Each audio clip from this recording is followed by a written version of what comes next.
সাত পাকে বাঁধা সিরিয়ালের আজকের আপডেট হচ্ছে শাওন তার বাবার সাথে যত কাছে আসতে চায় বাবা মেয়ের দূরত্ব তত বেড়ে যায়। শাওন জানতে পারে যে পাত্রপক্ষ আজকে তাকে দেখতে আসবে। শাওন বিয়ে করে তার বাবার থেকে দূরে যেতে চায় না। বাবার ভালোবাসা না পেলেও বাবার কাছাকাছি থাকতে চায়।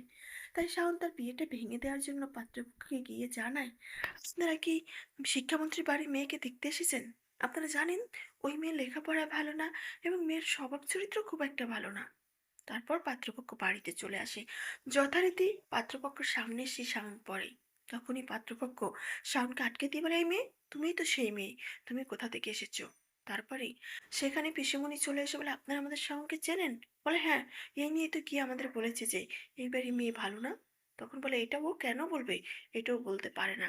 তখন শাওনকে জিজ্ঞেস করে শাওন বলেছে কিনা। শাওন তার বাবার সামনে আর মিথ্যে কথাটা বলতে পারেনি। পাত্রপক্ষ বিয়েটা ভেঙে দিয়ে চলে যায়। তখন সবাই এসে শাওনকে ধরে যে, কেন তুই তোর দিদির বিয়েটা ভেঙে দিলি? শাওনের পিসিমণি এসে বলে যে, রাজন্য তোর কি ক্ষতি করেছে? তুই নিজে লেখাপড়া পারিস, আমার মেয়ের সম্পর্কে মিথ্যে বদনামটা দিলি।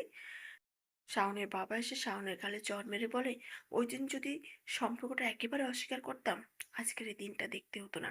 শাওনকে ছেড়ে সবাই একে একে চলে যায়। শাওন ঘরে এসে কান্না ভেঙে পড়ে যায়। ভেবেছিলাম বাবার সাথে আর একটু কাছাকাছি হব, দূরত্ব আরো বেড়ে গেল।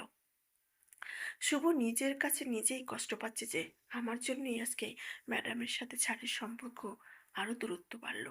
তারপর শুভ এসে শাওনের কাছে সরি বলে শাওন শুভর উপর ভীষণ রেগে যায় যে আমার লাইফটা হেল্প করে দিয়ে তুমি এখন এসেছো ক্ষমা করতে চাইতে। শুভকে বলে যে তোমার বাবা মা যদি তোমার সাথে কথা না বলে তোমার কতটা কষ্ট হয়, আমার ঠিক ততটাই কষ্ট সব সময় হয়। কাকিমণি যখন শাওনকে সান্ত্বনা দিতে আসে, শাওন বলে, আচ্ছা কাকিমণি, আমার মা কি ভীষণ খারাপ? কাকিমণি তখন